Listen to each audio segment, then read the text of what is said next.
Some behind the scenes of building a loop for a track. I started with drums and a vocal flare. Then I decided to add 2 bass lines.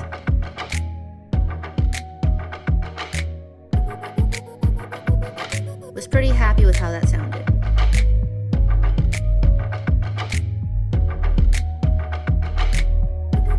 After listening to it over and over again, I decided I wasn't done yet and it still needed some more. This is when I decided it needed some electric guitar.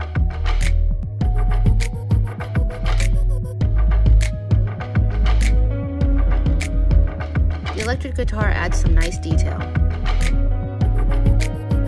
I was grooving with what I had, but I decided it still wasn't done, so I decided to add some more flair.